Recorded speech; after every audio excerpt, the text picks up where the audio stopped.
2028ರ ಎಲೆಕ್ಷನ್ನಲ್ಲಿ ಏನಾಗಲಿದೆ ಕಾಂಗ್ರೆಸ್ನ ಕತೆ? 2023ರಲ್ಲಿ ರಾಜಸ್ಥಾನದಲ್ಲಾದಂತೆ ಕರ್ನಾಟಕದಲ್ಲೂ ಕೂಡ ಆಗುತ್ತಾ? ಅಶೋಕ್ ಗೆಹ್ಲೋಟ್ ಮತ್ತು ಸಚಿನ್ ಪೈಲಟ್ ನಡುವೆ ಪಟ್ಟದ ಸಮರ 2028ರಲ್ಲಿ ಅದೇ ತರಹ ಕರ್ನಾಟಕದಲ್ಲೂ ಕೂಡ ಮರುಕಳಿಸುತ್ತಾ? ರಾಜಸ್ಥಾನದಲ್ಲಾದಂತೆ ಕರ್ನಾಟಕದಲ್ಲೂ ಆಗುತ್ತಾ? ಅಶೋಕ್ ಗೆಹ್ಲೋಟ್ ಮತ್ತು ಸಚಿನ್ ಪೈಲಟ್ ನಡುವೆ ಪಟ್ಟದ ಸಮರ ನಡೀತಲ್ಲ, ಇದರಿಂದಾಗಿ 2023ರ ರಾಜಸ್ಥಾನ ಅಸೆಂಬ್ಲಿ ಚುನಾವಣೆಯಲ್ಲಿ ಘೋರ ವೈಫಲ್ಯ. 200 ಅಸೆಂಬ್ಲಿ ಕ್ಷೇತ್ರಗಳಲ್ಲಿ ಕಾಂಗ್ರೆಸ್ ಪಕ್ಷ ಗೆದ್ದಿದ್ದು ಬರೀ 21 ಮಾತ್ರ. ಕಾಂಗ್ರೆಸ್ ಕಣ್ಣ ಮುಂದೆ ರಾಜಸ್ಥಾನದ ಉದಾಹರಣೆ ಜೀವಂತವಾಗಿದೆ. ಕರ್ನಾಟಕದಲ್ಲಿ ಸಿಎಂ ಪಟ್ಟಕ್ಕಾಗಿ ಸಿದ್ದರಾಮಯ್ಯ ಮತ್ತು ಡಿಕೆ ನಡುವೆ ಫೈಟ್ ನಡೀತಾ ಇದೆ. ಸಿಎಂ ಫೈಟ್ ನಲ್ಲಿ ಹಾಲಿ ಮುಖ್ಯಮಂತ್ರಿ ಸಿದ್ದರಾಮಯ್ಯ ಮೇಲುಗೈ ಸಾಧಿಸ್ತಾ ಇದ್ದಾರೆ ಹಂತ ಹಂತವಾಗಿ. ಪಟ್ಟ ಸಿಗದ ಹಿನ್ನೆಲೆ ಮುಂದೆ ಏನಾಗಲಿದೆ ಡಿಸಿಎಂ ಡಿಕೆ ಶಿವಕುಮಾರ್ ಅವರ ನಡೆ? ಸಿದ್ದರಾಮಯ್ಯ ಡಿಕೆ ಶಿವಕುಮಾರ್ ಒಂದಾಗಿ ನಡೆಯದಿದ್ರೆ ಪಕ್ಷಕ್ಕೆ ಕಷ್ಟ ನಷ್ಟ ಎಲ್ಲವೂ ಸಂಕಷ್ಟ. ಎಚ್ಚರಿಕೆಯಿಂದ ರಾಜ್ಯದ ಪರಿಸ್ಥಿತಿ ನಿಭಾಯಿಸಬೇಕಾಗಿದೆ. 2028ರ ಎಲೆಕ್ಷನ್ ನಲ್ಲಿ ಏನಾಗಲಿದೆ ಕಾಂಗ್ರೆಸ್ನ ಕತೆ ಎನ್ನುವಂತಹದ್ದು. ಈಗಾಗಲೇ ಗ್ಯಾರಂಟಿ ಸ್ಕೀಮ್ಗಳ ಮೇಲೆ ಸರ್ಕಾರ ರಚನೆಯಾಗಿದೆ.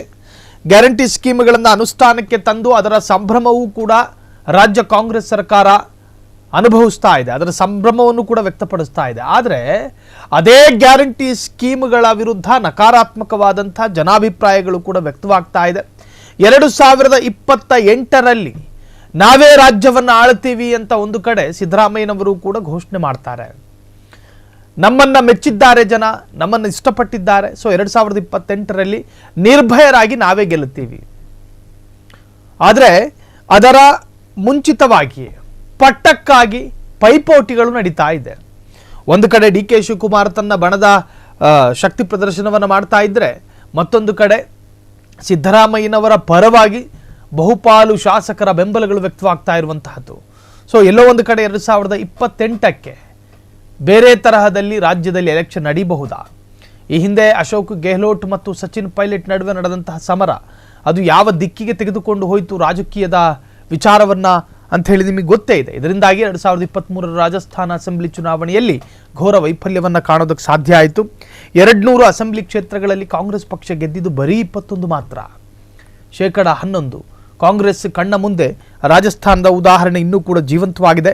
ಕರ್ನಾಟಕದಲ್ಲಿ ಸಿಎಂ ಪಟ್ಟಕ್ಕಾಗಿ ಸಿದ್ದರಾಮಯ್ಯ ಮತ್ತು ಡಿಕೆ ನಡುವೆ ಫೈಟ್ ನಡೀತಾ ಇದೆ. ಸಿಎಂ ಫೈಟ್ನಲ್ಲಿ ಹಾಲಿ ಮುಖ್ಯಮಂತ್ರಿ ಸಿದ್ದರಾಮಯ್ಯ ಮೇಲುಗೈ ಸಾಧಿಸಿದ್ರೆ ಡಿಕೆ ಶಿವಕುಮಾರ್ ಹಂತ ಹಂತವಾಗಿ ಎಡವುತ್ತಾ ಇದ್ದಾರೆ. ಪಟ್ಟ ಸಿಗದ ಹಿನ್ನೆಲೆ ಮುಂದೆ ಏನಾಗಲಿದೆ ಡಿಸಿಎಂ ಡಿಕೆಶಿ ಅವರ ನಡೆ ಎನ್ನುವಂತಹದ್ದು ಬಹಳಷ್ಟು ಚರ್ಚೆಗೆ ಕಾರಣವಾಗಿದೆ. ಸಿದ್ದರಾಮಯ್ಯ ಮತ್ತು ಡಿಕೆ ಶಿವಕುಮಾರ್ ಒಂದಾಗಿ ನಡೆಯದಿದ್ರೆ ಪಕ್ಷಕ್ಕೆ ಕಷ್ಟ ನಷ್ಟ ಎಲ್ಲವೂ ಕೂಡ ಬರುತ್ತೆ. ಎಚ್ಚರಿಕೆಯಿಂದ ರಾಜ್ಯದ ಪರಿಸ್ಥಿತಿ ನಿಭಾಯಿಸಬೇಕಿದೆ. ಹೈಕಮಾಂಡ್ನ ನಾಯಕರು ಈಗಾಗಲೇ ಖಡಕ್ ಸೂಚನೆಯನ್ನು ಕೊಟ್ಟಿದ್ದಾರೆ.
ಎರಡ್ 2018ರಲ್ಲಿ ರಾಜಸ್ಥಾನ ಕಾಂಗ್ರೆಸ್ ಚುಕ್ಕಾಣಿ ಹಿಡಿದಿದ್ದವರು ಸಚಿನ್ ಪೈಲಟ್ ನಾಯಕತ್ವದಲ್ಲಿ ಅಸೆಂಬ್ಲಿ ಚುನಾವಣೆ ಗೆದ್ದಿತ್ತು ಕಾಂಗ್ರೆಸ್ ಪಕ್ಷ. ಇದೇ ಕಾರಣಕ್ಕೆ ಸಿಎಂ ಸ್ಥಾನಕ್ಕಾಗಿ ಭಾರಿ ಲಾಬಿ ಮಾಡಿದರು ಸಚಿನ್ ಪೈಲಟ್. ಆದರೆ ಸಿಎಂ ಸ್ಥಾನಕ್ಕೆ ಅಶೋಕ್ ಗೆಹ್ಲೋಟ್ರನ್ನ ಆಯ್ಕೆ ಮಾಡಿತ್ತು ಹೈಕಮಾಂಡ್. 2.5 ವರ್ಷದ ನಂತರ ಪೈಲಟ್ಗೆ ಪಟ್ಟ ಕಟ್ಟುವ ಭರವಸೆ ನೀಡಿತ್ತು ಹೈಕಮಾಂಡ್. ಆದರೆ 2.5 ವರ್ಷ ನಂತರವೂ ಪಟ್ಟ ಬಿಟ್ಟು ಕೊಡದ ಅಶೋಕ್ ಗೆಹ್ಲೋಟ್. ಇದು ಅಶೋಕ್ ಗೆಹ್ಲೋಟ್ ಮತ್ತು ಸಚಿನ್ ಪೈಲಟ್ ನಡುವೆ ಸಂಘರ್ಷಕ್ಕೆ ಕಾರಣವಾಗಿತ್ತು. ಇದು 2023ರ ಅಸೆಂಬ್ಲಿ ಚುನಾವಣೆಯಲ್ಲೂ ಪರಿಣಾಮ ಬೀರಿ ಪಕ್ಷ ನೆಲಕಚ್ಚಿ ಹೋಯಿತು.